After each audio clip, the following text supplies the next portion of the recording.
નમસ્કાર, ખાસ કાર્યક્રમ સાથે હું છું હિના। દરેક વિષય પર વાત કરવી સહેલી છે, પણ જ્યારે વિષય શરીર સંબંધિત હોય તો 100 સવાલ થાય। બસ આજનો જે વિષય છે એ ખૂબ જ ખાસ છે, કેમ કે ઓર્થોપેડિકની સમસ્યા હવે રફતારની જેમ આગળ વધી રહી છે, જે ચિંતાનો વિષય છે। ત્યારે આજે ચર્ચા કરીશું એક નવીન ટેકનોલોજી વિશે, રોબોટિક જોઈન્ટ રિપ્લેસમેન્ટ વિશે।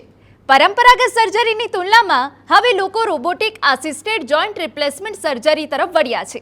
ભારતમાં હાલમાં વિવિધ હોસ્પિટલોમાં 300થી વધુ રોબોટિક સર્જિકલ સિસ્ટમ્સનો ઉપયોગ થઈ રહ્યો છે। ત્યારે આખરે શું છે આ સર્જરી અને શું છે ફાયદા, આ જ વિષય પર વાત કરવા સિનિયર ડોક્ટર આપણી સાથે જોડાયા છે, ડોક્ટર સતીશ પટેલ, જેઓ એક સિનિયર હિપ અને ઘૂંટણના જોઈન્ટ રિપ્લેસમેન્ટ સર્જન છે। ડોક્ટર, તમારું ખૂબ ખૂબ સ્વાગત છે। Thank you Hina. સૌથી પહેલા આપ તમામ દર્શક મિત્રોને ડોક્ટરનો પરિચય આપી દઈએ। ડોક્ટર સતીશ પટેલ એક સિનિયર જોઈન્ટ રિપ્લેસમેન્ટ સર્જન છે, જે હિપ, ઘૂંટણની આર્થોપ્લાસ્ટી અને આર્થોસ્કોપીમાં નિપુણતા ધરાવે છે। આ લોકસેવામાં છેલ્લા 3 દાયકાથી વધુનો સમયનો અનુભવ ધરાવે છે। સાથે ડોક્ટર સતીશ પટેલ ગાદીની સર્જરી, લિગામેન્ટ્સની સર્જરી તથા જોઈન્ટ રિપ્લેસમેન્ટમાં 35 વર્ષનો બહોળો અનુભવ ધરાવે છે। તો ડોક્ટર, મારો પહેલો સવાલ એ છે કે રોબોટિક આસિસ્ટેડ ઘૂંટણ રિપ્લેસમેન્ટ સર્જરી શું છે અને તે પરંપરાગત સર્જરીથી કેવી રીતે અલગ પડે છે? હવે પરંપરાગત સર્જરી, જે ટ્રેડિશનલ સર્જરી અમે લોકો કરીએ છીએ, વર્ષોથી કરીએ છીએ, 30-40 વર્ષથી, અને એના પરિણામ પણ સરસ જ હતા। અમુક લોકોને સેટિસ્ફેક્શન નહોતું પણ થતું અને નાની મોટી ફરિયાદ પેશન્ટ્સની ઓપરેશન પછી પણ રહેતી હતી। રોબોટિક સર્જરી એક નવી ટેકનોલોજી છે જે અમને આ ઓપરેશન કરવામાં મદદરૂપ કરે છે।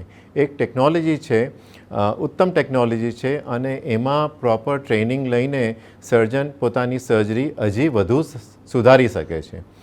ટ્રેડિશનલ જે સર્જરી કરતા હતા એ બધા ઘૂંટણની સર્જરીમાં અમારે પાસે કંપનીના થ્રુ ઇન્સ્ટ્રુમેન્ટ્સ બધા આવતા હતા, જે સ્ટાન્ડર્ડ ઇન્સ્ટ્રુમેન્ટ્સ હતા, જે આખી દુનિયામાં વપરાતા હતા, અને બધા જ પેશન્ટ્સમાં સેમ ઇન્સ્ટ્રુમેન્ટ્સ વાપરીને અમે સર્જરી કરતા હતા। બધા સ્ટેપ્સ, એ ઇન્સ્ટ્રુમેન્ટ્સ, એ જિગ્સ કહેવાય અમારી ભાષામાં, એ વાપરીને અમે ઓપરેશન્સ કરતા હતા। હવે રોબોટિક સર્જરી એક નવી ટેકનોલોજી છે જેમાં આખી ટેકનિક એક પેશન્ટના માટે કસ્ટમ બિલ્ડ થતી હોય છે, અને આ ટેકનોલોજી યુઝ કરીને ફાયદો એ જ છે કે અમારી ચોકસાઈ વધે છે। જે કૃત્રિમ સાંધો અમે બેસાડીએ છીએ એ એટલું પરફેક્શનથી બેસાડી શકીએ છીએ કે પાછળથી પેશન્ટ્સની ફરિયાદ ના રહે, અને આ બધી વસ્તુ અમે ઓપરેશન પહેલાં નક્કી કરી શકીએ છીએ। એટલે આ નવી જે શોધ છે અને જે હવે ભારતમાં પણ ઉપલબ્ધ છે, એ બહુ સારી ટેકનોલોજી છે। સર, હવેનો સવાલ પણ એટલો મહત્વનો છે, રોબોટિક આસિસ્ટેડ ઘૂંટણ રિપ્લેસમેન્ટમાં 3D સિટી સ્કેન કેવી રીતે કામ કરે છે? ઓકે, બધા રોબોટિક સિસ્ટમમાં ટેકનોલોજી જુદી હોય છે। અમુકમાં 3D સીટી સ્કેન વપરાય છે, અને અમુકમાં MRI વપરાય છે, અને ઘણા બધામાં આ બંને નથી વપરાતા। હવે 3D ટેકનોલોજી એવી છે જે હાડકાં માટે સૌથી ચોકસાઈથી અમને મદદ કરે છે કે સીટી સ્કેન થાય પેશન્ટનું, પેશન્ટના ઘૂંટણનું સીટી સ્કેન થાય, થાપાનું થાય, અને આ બધું ઓપરેશનના પહેલાં થતું હોય છે। જ્યારે પેશન્ટ એડમિટ થાય હોસ્પિટલમાં ત્યારે એક્સરે, છાતીનો એક્સરે ને બાકી બધી તપાસ સાથે એક 3D સીટી સ્કેન કરાવીએ છીએ। હવે આ સ્કેનનું જે ડિટેલ્સ છે અમે કમ્પ્યુટરમાં એડ કરીએ, અને કમ્પ્યુટરના મદદથી એક 3D મોડલ બને છે। બધા જ પેશન્ટ્સનું યુનિક મોડલ બને છે, કેમ કે ભગવાને આપણે બધાને જુદા બનાવ્યા છે, આપણા બધાની સાઇઝ જુદી હોય, આકાર જુદો હોય, એટલે એક પેશન્ટનું 3D સ્કેનથી 3D મોડલ બને, અને ઓપરેશનના એક દિવસ પહેલાં અમે આખું પ્લાનિંગ કરીએ ઓપરેશનનું, કઈ ટાઈપનો સાંધો, કઈ સાઇઝનો સાંધો કયા દર્દીમાં બેસશે કે જે ચોકસાઈથી બેસી શકે, આ બધું પહેલાંથી પ્લાનિંગ થઈ જતું હોય છે, અને આમાં અમને મદદ કરે છે આ સીટી સ્કેન મદદ કરે છે। બિલકુલ। ડોક્ટર, તમે અમારા દર્શક મિત્રોને સમજાવી શકો છો કે રોબોટિક સર્જરીમાં હેપ્ટિક્સનો અર્થ શું છે, અને તે કઈ રીતે તમામ જે આખી પ્રક્રિયા છે ચોકસાઈને વધારવામાં મદદ કરે છે? ચોકસાઈ અમારી એ રીતે વધે છે કે સીટી સ્કેન અમને મદદ કરે છે. પછી જ્યારે અમે ઓપરેશન ચાલુ કરીએ, હજી વાડકાપ કર્યા નથી, ખાલી ઘૂંટણ અમે ખોલીએ છીએ અને બીજા એક્સ્ટ્રા પોઈન્ટ્સ લગભગ 40 પોઈન્ટ થાપાના સાંધામાં અને બીજા નીચેના હાડકામાં પણ 40 પોઈન્ટ અમે એડ કરતા હોઈએ છીએ કે જે 3D સીટી સ્કેન કરીએ છીએ એમાં આ એક્સ્ટ્રા પોઈન્ટ્સ એડ કરીએ એટલે પરફેક્શનથી પેશન્ટનું મોડલ બને. એની સાથે જે પેશન્ટ્સના લિગામેન્ટ હોય છે જેના લીધે સાંધામાં સ્ટેબિલિટી આવે છે, એમાં પણ કઈ બાજુનું લિગામેન્ટ ઢીલું છે કે ટાઈટ વધારે છે એ બધું ઇન્ફોર્મેશન અમે કમ્પ્યુટરમાં એડ કરીએ છીએ અને આખું સર્જરીનું પ્લાન બને છે. હવે જે પ્લાન બને, જે અમે નક્કી કરીએ કે કેટલું ક્યાં કાપાવાનું છે, એમાં પરથી અમને રોબોટ એક હેપ્ટિક બોર્ડર બનાવે છે. એક પ્રકારની લક્ષ્મણ રેખા છે જે નક્કી થઈ જાય અને જ્યારે અમે ઓપરેશન કરીએ અમારા સાધનો એ લાઇનથી બહાર જઈ જ ના શકે. એઝ અ સર્જન અમે એ ઇન્સ્ટ્રુમેન્ટને પુશ કરવાનો પ્રયત્ન કરીએ, અમે ધક્કો મારીએ તો મશીન બંધ થઈ જાય પણ એ બોર્ડરને ક્રોસ ના થવા દે. હવે હેપ્ટિક બોર્ડરથી ફાયદો એ છે કે એક્સ્ટ્રા કોઈ પણ ઈજા પેશન્ટને ઓપરેશન દરમિયાન થઈ જ ના શકે, એટલે પેશન્ટની સેફટી વધારે છે આ હેપ્ટિક બોર્ડર્સ. બિલકુલ. ત્યારે રોબોટિક ઘૂંટણ રિપ્લેસમેન્ટના મુખ્ય ફાયદા શું છે? શું દર્દીઓને દુખાવો ઓછો થાય છે? કેટલા સમયમાં રિકવરી મળે છે? અને રિપ્લેસમેન્ટ જે થાય છે એ કરાવ્યા બાદ શું કાળજી રાખવી પડે છે? સૌથી પહેલાં જે મેઇન ફાયદા છે એટલું પ્રિસિઝનથી કે ચોકસાઈથી સાંધો બેસાડીએ છીએ. કોઈ બી મુવમેન્ટ્સ એટલે જ્યારે પેશન્ટનું પગ સીધું હોય અને પેશન્ટ પગ વારે કે બેસીને ઊભા થવા જાય ત્યારે કોઈ બી રીતે ઇન્સ્ટેબિલિટી ના રહેવી જોઈએ અને સ્ટિફનેસ ના રહેવી જોઈએ. એટલે સ્મૂથ મૂવમેન્ટ પેશન્ટની આવે, જેને અમે કહેતા હોઈએ છીએ પ્રિસિઝન, કે જે ચોકસાઈથી સાંધો બેસાડવામાં આવે, જે ચોકસાઈથી અમારા કટ્સ લેવામાં આવે, એમાં મદદરૂપ કરે છે. સો મેઇન ફાયદો છે કે ચોકસાઈથી સાંધો બેસાડી શકીએ છીએ. બીજું છે કે પેશન્ટનું લોહી ઓછું જતું હોય છે આમાં, કેમ કે આમાં હાડકામાં એક્સ્ટ્રા હોલ્સ નથી પાડવા પડતા અમારે, એટલે પેશન્ટનું જે લોકોને હિમોગ્લોબિન ઓછું હોય એ વધુ ઓછું ના થાય, બ્લડ લોસ ઓછું કરે છે. અને આ ચોકસાઈથી ઓપરેશન થાય તો અમે ઓપરેશન પછી પેશન્ટને પહેલા દિવસથી જ એક્સરસાઇઝ કરવાની, પગ વારવાનો, સીધો કરવાનો, જેને રિહેબિલિટેશન પ્રોસેસ કહેવાય, એટલું વહેલું અમે ચાલુ કરાવી શકીએ છીએ. કેમ કે આમાં સ્ટેબિલિટી પરફેક્ટ આવે છે. અમારે એક્સ્ટ્રા પેશન્ટને ઉપરથી કોઈ પાટા બંધાવવાના કે જેને સ્પ્લિન્ટ કહેવાય, ની સ્પ્લિન્ટને એ બધાનું પણ જરૂરિયાત નથી રહેતી, એટલે પેશન્ટની રિકવરી એટલી ઝડપી થતી હોય છે. ડૉક્ટર સતીશ પટેલ આપણી સાથે જોડાયા છે કે જેમનો 35 વર્ષનો બહોળો અનુભવ છે. રોબોટિક સર્જરીની તમામ વિગતો અને તમામ માહિતી અમે આપના સુધી પહોંચાડીશું. રોકાઈએ એક વિરામ માટે.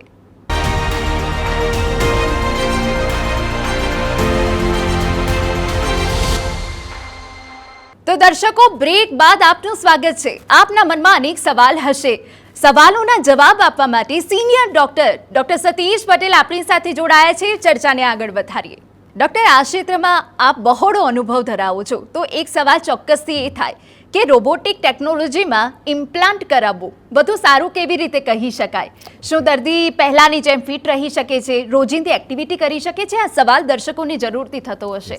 હવે હું 30-35 વર્ષથી જોઈન્ટ રિપ્લેસમેન્ટ કરું છું, પણ મેં જોયું છે કે જ્યારથી રોબોટિક સર્જરી હું કરવાનું ચાલુ કર્યું છે, મારી સમજ જોઈન્ટ રિપ્લેસમેન્ટ વિશે હજી વધતી જાય છે. અને આ કોઈ બી સર્જનનો અનુભવ સાથે એમનું અન્ડરસ્ટેન્ડિંગ વધતી જ હોય છે. અને જે ચોકસાઈથી હવે હું સર્જરી કરું છું, મારામાં કોન્ફિડન્સ વધે છે કે હું પેશન્ટને બધી જ એક્ટિવિટી કરવા દઈ શકું. કોઈ બી વસ્તુ માટે મારે પેશન્ટને ના પડે કે નીચી જગ્યા પર બેસે, નાના સ્ટૂલ પર બેસે, પાટલા પર બેસે, ઊભા થઈ શકશે, અને એ બધું કરવામાં સાંધાને નુકસાન નહીં થાય. મેઇન ફાયદો એ છે કે જે પરફેક્શનથી સર્જરી થાય, પેશન્ટની રિકવરી અને એક્ટિવિટી, જે અમે કહેતા હોઈએ છીએ એક્ટિવિટી ઓફ ડેલી લિવિંગ, જેનો મતલબ છે કે પેશન્ટ બાથરૂમ જાય, પેશન્ટ નાહવા બેસે, પેશન્ટ બહાર જાય, દાદરા ચડે ઉતરે, રોડ પર ચાલે, ફૂટપાથ ક્રોસ કરે, આ બધી વસ્તુ પેશન્ટ એટલું કોન્ફિડન્ટલી કરી શકીએ છીએ. અને અમને પણ કોઈ પણ એક્ટિવિટી માટે પેશન્ટને રોકવા નથી પડતા. આ બધો મેઇન ફાયદો પેશન્ટને થતો હોય છે. બિલકુલ. ઇમ્પ્લાન્ટ કરાવ્યા પછી દર્દી કેવી રીતે તેને ટેકલ કરી શકે? શું લાંબા સમય સુધી એ ટકી શકે છે? હવે આજકાલના જે સાંધા હવે અવેલેબલ છે, જેને હું સરખામણી કરું, જે 20-25 વર્ષ પહેલાં અમે સાંધા કરતા હતા, એ ટાઈમમાં પણ પેશન્ટ્સ પગ વાળીને બેસતા હતા, પલાઠી વાળીને બેસતા હતા. બટ એ ટાઈમના જે સાંધા હતા એની ડિઝાઇન જુદી હતી અને હવે જે સાંધા બને છે, હવે જે માર્કેટમાં સાંધા છે એની ડિઝાઇન જુદી છે, મટીરિયલ જુદું છે. એટલે જે આજની તારીખના સાંધા જે બધા અવેલેબલ છે એમાં પેશન્ટ્સ આરામથી પલાઠી વાળીને બેસી શકે વર્ષો સુધી, તોય સાંધાને નુકસાન નહીં થાય. અને આનાથી પેશન્ટને ડે ટુ ડે લાઈફ એટલી ફ્રી થઈ જતી હોય છે. પેશન્ટ્સ ગરબા ગાઈ શકતા હોય છે, પેશન્ટ્સ ટ્રેકિંગ માટે જઈ શકે છે, જિમમાં જઈ શકે છે, ડાન્સ કરી શકે છે અને ઘણા બધા સ્પોર્ટ્સ પણ રમી શકે છે. કેમ કે સાંધાની ક્વોલિટી સુધરી ગઈ છે, મટીરિયલની ક્વોલિટી સુધરી ગઈ છે, એની ડિઝાઇન સુધરી ગઈ છે અને પ્લસ રોબોટિક સર્જરીના લીધે એ પરફેક્શન આવી ગયું છે. અને આ બધાના લીધે જે આર્ટિફિશિયલ જોઈન્ટ, જે કૃત્રિમ સાંધો અમે નાખીએ છીએ એની લાઈફ વધે છે જ્યારે પરફેક્શનથી સર્જરી થઈ રહી છે. અને આનો લાભ દર્દીઓ જીવે ત્યાં સુધી લઈ શકે છે. કે શું બધા જ દર્દીઓ રોબોટિક ઘૂંટણ રિપ્લેસમેન્ટ સર્જરી કરાવી શકે? શું તેના કોઈ માપદંડ છે ખરા? ઓલમોસ્ટ 100% દર્દીઓ રોબોટિકનો લાભ લઈ શકે છે. બહુ જ ઓછા કેસીસ હોય છે કે જેમાં અમે રોબોટિક સર્જરી કરવાની ના પાડીએ. જે લોકોને પહેલાં ત્યાં પ્લેટ્સ કે આર્ટિફિશિયલ સ્ક્રૂઝ નાખેલા હોય, કોઈ જૂનું ઈજા થઈ હોય, એવા દર્દીઓને જ અમે ના પાડતા હોઈએ છીએ રોબોટિક માટે. અધરવાઇઝ ઓલમોસ્ટ 95-98% દર્દીઓને રોબોટિક સર્જરીનો લાભ લઈ શકે છે. બિલકુલ ડૉક્ટર, હવેનો સવાલ પણ એક ખાસ છે કે આંશિક ઘૂંટણ રિપ્લેસમેન્ટ શું છે અને કયા પ્રકારના દર્દીઓ પીકેઆર માટે યોગ્ય છે? હવે પીકેઆર એટલે પાર્શિયલ ની રિપ્લેસમેન્ટ, જેને અડધો સાંધો બદલાવાની પણ સર્જરી તરીકે ઓળખાય છે. આને યુકેઆર તરીકે પણ ઓળખાય છે, આને માઇક્રોપ્લાસ્ટી તરીકે પણ ઓળખાય છે. બધા દર્દીઓને પાર્શિયલ ની રિપ્લેસમેન્ટની સલાહ નથી અપાતી. લગભગ આખા દુનિયામાં કોઈ પણ ડૉક્ટરની પ્રેક્ટિસમાં 15-20% દર્દીઓ જ પાર્શિયલ ની રિપ્લેસમેન્ટ માટે લાયક હોય છે. એ દર્દી જેને અમે આ સલાહ આપીએ અડધો સાંધો બદલાવવા માટે, એને અમે બહુ જ ચોકસાઈથી ચૂઝ કરતા હોઈએ છીએ. હવે આમાં ઉંમરનો કોઈ બાદ નથી હોતો. આમાં ફક્ત ને ફક્ત કયા સ્ટેજમાં ઘસારો પહોંચ્યો છે એનાથી અમે નક્કી કરતા હોઈએ છીએ. અને દર્દીનો પગ કેટલો વાંકો થયો છે અને કેટલો સીધો થઈ શકે છે એના પરથી અમે દર્દીઓને સલાહ આપતા હોઈએ છીએ કે અડધો સાંધો બદલાવવાથી સરસ રિઝલ્ટ મળશે કે નહીં મળે. બીજી ગેરસમજ દર્દીઓને એ હોય છે કે ભાઈ અડધો સાંધો અત્યારે બદલાઈશું, થોડા વર્ષો પછી મારે આખો બદલાવાનો સર્જરી આવી જશે. એવું નથી હોતું. આમાં જે ક્રાઇટેરિયા છે, પરફેક્ટ ક્રાઇટેરિયા પ્રમાણે સર્જરી કરીએ છીએ અડધો સાંધો બદલાવવાની, એ હાફ ની રિપ્લેસમેન્ટ લાઈફ ટાઈમ સુધી ચાલે છે. એટલે હાફ ની રિપ્લેસમેન્ટ ફક્ત ટાઈમ ખેંચવા માટેની સર્જરી પણ નથી હોતી. રાઈટ પેશન્ટમાં હાફની રિપ્લેસમેન્ટ કરીએ છીએ તો લાઈફ ટાઈમ પેશન્ટ્સને રિઝલ્ટ મળે છે. અને હાફની રિપ્લેસમેન્ટમાં પેશન્ટની કોઈ લિગામેન્ટ્સ પણ કાપવામાં નથી આવતું અને એ લિગામેન્ટ્સ જે છે એને સારી રીતે સાચવવામાં આવે છે. અને હાફની રિપ્લેસમેન્ટમાં પેશન્ટ્સને ફૂલ મૂવમેન્ટ્સ પણ આવે છે. દર્દી નીચે બેસે, ઊભા પગે બેસે, પલાઠી વાળીને બેસે અને આમાં રિકવરી પણ એટલી ફાસ્ટર થતી હોય છે કેમ કે વાડકાપ ઓછું હોય છે. એટલે પેશન્ટની રિકવરી, રિહેબિલિટેશન પણ ઘણી ઝડપી થતી હોય છે. આંશિક ઘૂંટણ બદલાવવામાં રોબોટિક ટેકનોલોજી કેવી રીતે ઘૂંટણ સ્વસ્થ રાખવામાં મદદરૂપ થાય છે? જેવી રીતે મેં સમજાવ્યું કે આમાં અમે સીટી સ્કેન કરીએ છીએ, 3D મોડલ બનાવીએ, મોડલ પરથી પછી જ્યારે સર્જરી ચાલુ કરીએ અમે ફરીથી એ પ્લાન બદલતા હોઈએ છીએ. અને આ ફૂલ પ્લાન સર્જરીનો કમ્પ્યુટર પર જ થતો હોય છે. અને એ પ્લાન જે છે અમે સાંધો ચારે બાજુ ફેરવીને પણ જોઈ શકીએ કે કઈ દિશામાં કેવો દેખાશે, હાડકાનું કવરેજ પ્રોપર થશે કે નહીં થાય, સાઇઝ પણ જોઈ શકીએ છીએ. દર્દી પગ વાળશે ત્યારે પગ કેટલો વળશે, સાંધો ક્યાંથી ક્યાં ખસી જવાનો છે, બધું પહેલાંથી ખબર હોય છે. અને એના પછી અમે રોબોટિક સિસ્ટમ જે છે એમાં રોબોટિક આર્મ આવે જેના ઉપર અમારા સાધનો ફિક્સ થતા હોય છે. અને એ આર્મ જે છે અમારા સર્જનના હાથમાં હોય છે. એટલે એવું નથી કે મેં પ્લાન બનાવ્યું એટલે રોબોટ બાકીની સર્જરી કરી કાઢશે, એવું પણ નથી હોતું. બધો કંટ્રોલ એઝ અ સર્જન મારા હાથમાં જ રહેતું હોય છે. અને કોઈ પણ સ્ટેજમાં મારે પ્લાન ચેન્જ કરવો હોય, મને લાગે કે આ જે થઈ રહ્યું છે 100% પરફેક્ટ નથી થઈ રહ્યું, તો એ પ્લાન હું ચેન્જ પણ કરી શકું છું અને અલ્ટિમેટલી કંટ્રોલ મારા હાથમાં રહે છે. અને એ કટ્સ જે અમારા લેવાના હોય છે, જે હાડકાને છોલવાના હોય છે, એ પણ એટલી ચોકસાઈથી કરી શકું છું અને એનું ચેકિંગ પણ થાય છે. દર સ્ટેપ પછી એ પરફેક્ટ કટ આવ્યું છે કે નથી આવ્યું એ પણ ચેકિંગ થતું હોય છે. એટલે આ બધું કરવાથી એક્સ્ટ્રા પ્રિસિઝન સાથે અમારે આ જોઈન્ટ બેસાડવામાં આવે છે. એટલે ફાયદા આ રીતે બધાને દેખાય છે જોઈન્ટ રિપ્લેસમેન્ટ પછી. તો દર્શકો, રોબોટિક સર્જરીને લઈને કેટલી બધી ગેરમાન્યતાઓ છે, આમાંથી બહાર આવવું જરૂરી છે અને એના જ માટે ડૉક્ટર સતીશ પટેલ સતત અમારી સાથે જોડાયેલા છે. રોકાઈએ એક વિરામ માટે.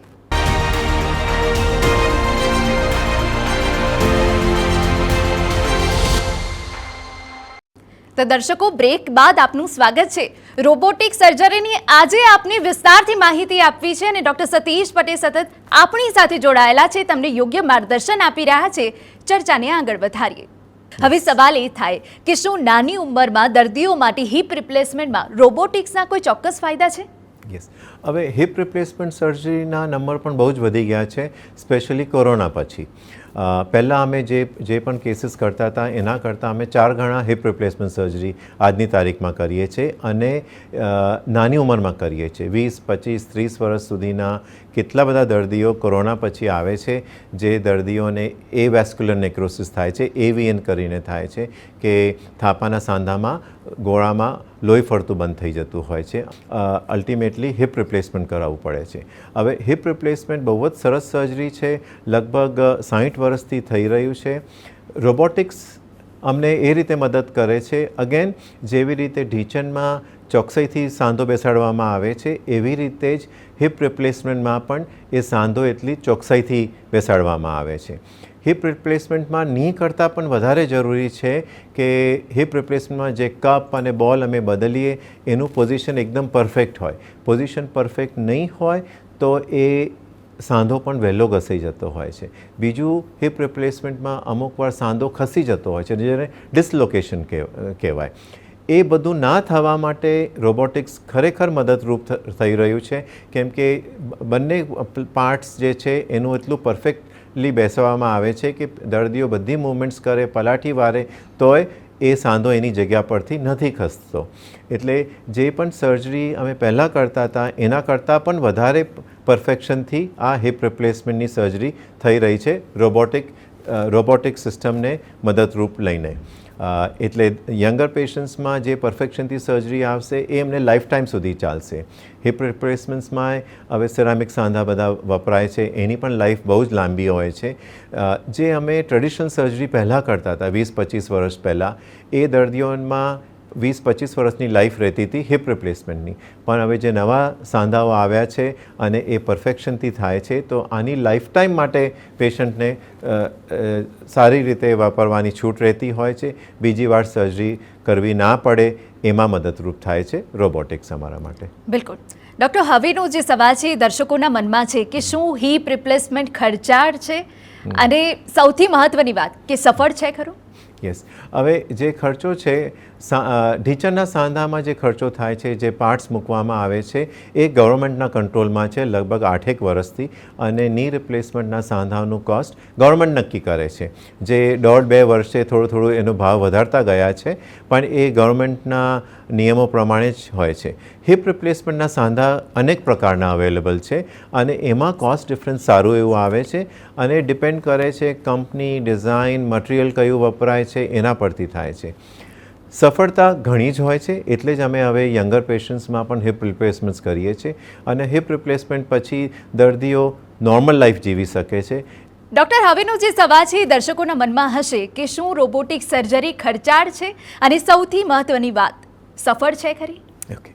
હવે રોબોટિક સર્જરી જ્યારે અમે કરીએ એટલે એક્સ્ટ્રા ટેકનોલોજી યુઝ કરવામાં આવે છે અને એના માટે દર્દીઓને થોડો ખર્ચો વધારે નું જરૂરી હોય છે. એ કેમ થાય છે? કેમ કે રોબોટિક જોઈન્ટ રિપ્લેસમેન્ટ સર્જરીમાં ઘણી બધી ડિસ્પોઝેબલ વસ્તુઓ વપરાય છે અને એનો જ ખર્ચો હોય છે. અને પણ એટલો બધો ખર્ચાળ પણ નથી આમાં. બધી હોસ્પિટલમાં થોડો રેટ્સમાં ફેરફાર આવે છે, પણ કોઈ મેજર ખર્ચો નથી. સફળતા ડેફિનેટલી છે અને એમાં રોબોટિક સર્જરી માટે જે પણ ખર્ચો દર્દીઓ અત્યારે કરતા હોય એ વ્યાજબી છે. અને હું કાયમ દર્દીઓને સલાહ પણ આપતો હોઉં છું કે તમે બીજી રીતે પૈસા બચાવી શકો છો, પણ ક્વોલિટી ઓફ જોઈન્ટ અને રોબોટિક સર્જરી માટે જે પણ ખર્ચો કરશો એ તમને લાંબા ગાળા માટે ફાયદો ઘણો કરી આપશે. ડૉક્ટર, હવેનો જે સવાલ છે એ તમામ લોકોના મનમાં હશે કે પરંપરાગત સર્જરી અને રોબોટિક સર્જરી આ બંનેનો સમયગાળો કેટલો છે? જ્યારે અમે ટ્રેડિશનલ સર્જરી કરીએ છીએ, મારા બધા કેસીસ લગભગ 35થી 45 મિનિટમાં પતી જતા હોય છે. અને હવે રોબોટિક સર્જરી જ્યારે મેં ચાલુ કરી હતી ત્યારે મને 10 મિનિટ વધારે થતા હતા, પણ હવે આટલો અનુભવ પછી એનો પણ સમય ઓછો થઈ ગયો છે. હવે અડધા કલાકથી 35 મિનિટમાં રોબોટિક સર્જરી પણ પતી જતી હોય છે. ડૉક્ટર, હવેનો જે સવાલ કે રોબોટિક સર્જરીને લઈને સમાજમાં તો બહુ જ બધી ગેરમાન્યતાઓ છે, એ દૂર કરવી જરૂરી બની જાય અને સાથે અમારા દર્શકોને શું સંદેશ આપશો આપ? ઓકે, હવે રોબોટિક વિશે ઘણી બધી ગેરમાન્યતા છે. જ્યારે પણ હું મારા દર્દીઓને પહેલાં કહું કે ભાઈ એક ઓપ્શન છે તમારી પાસે રોબોટિક સર્જરી કરવા માટે, એટલે 99% લોકો એમ જ સમજે છે કે તમે એઝ અ સર્જન તો અહીંયા જ બેસી રહેશો, ઓપરેશન થિયેટરમાં તો રોબોટ કામ કરશે. અને મારા દર્દી આ જ અઠવાડિયામાં 2 દર્દીઓ એવા પણ મને મળ્યા છે. એક મને કહે કે હવે તમારા વિશ્વાસે તો હું હોસ્પિટલમાં આવ્યો છું, હવે રોબોટ મારું કામ કરશે? એ કેવી રીતે ચાલે? હું તમારા ઉપર વિશ્વાસ રાખું છું, મારે તમારા પાસે સર્જરી કરાવી છે. પછી બીજા દર્દી હતા કે ભાઈ રોબોટિક સર્જરી કરીશ તો ઓપરેશન પછી મને કોઈ પણ પ્રોબ્લેમ લાગે કે મને કોઈ કમ્પ્લેન્ટ્સ આવે તો મારે રોબોટ સાથે વાત કરવાની મારા કમ્પ્લેન્ટ્સમાં. એટલે મારે ફૂલ પ્રોસેસ દર્દીઓને અમે સમજાવતા હોઈએ છીએ કે આ ખાલી ટેકનોલોજી છે, એ કાયમ સર્જનના હાથમાં જ હોય છે અને ફૂલ રોબોટિક્સનો યુઝ સર્જન જ કરતું હોય છે. બિલકુલ. ડૉક્ટર સતીશ પટેલ, તમે અમારી સાથે જોડાયા, અમારા દર્શકોને માર્ગદર્શન આપ્યું તે બદલ તમારો ખૂબ ખૂબ આભાર. Thank you. Doctor Satish Patel કે જેઓ 35 વર્ષનો અનુભવ ધરાવે છે, ઝાયડસ હોસ્પિટલ અમદાવાદમાં સેવા આપી રહ્યા છે. જુઓ, એક અનુભવી ડૉક્ટર ઉપર વિશ્વાસ મૂકવો ખૂબ જ જરૂરી બની જાય. ભારતમાં હવે ઓર્થોપેડિક ક્ષેત્રે જે ટેકનોલોજી આવી છે તેનાથી હવે કદમથી કદમ મિલાવીને ચાલવું પડશે, જેથી જીવન સરળ બની શકે. ખાસ રજૂઆતમાં અત્યારે બસ આટલું જ. મને રજા આપશો. નમસ્કાર.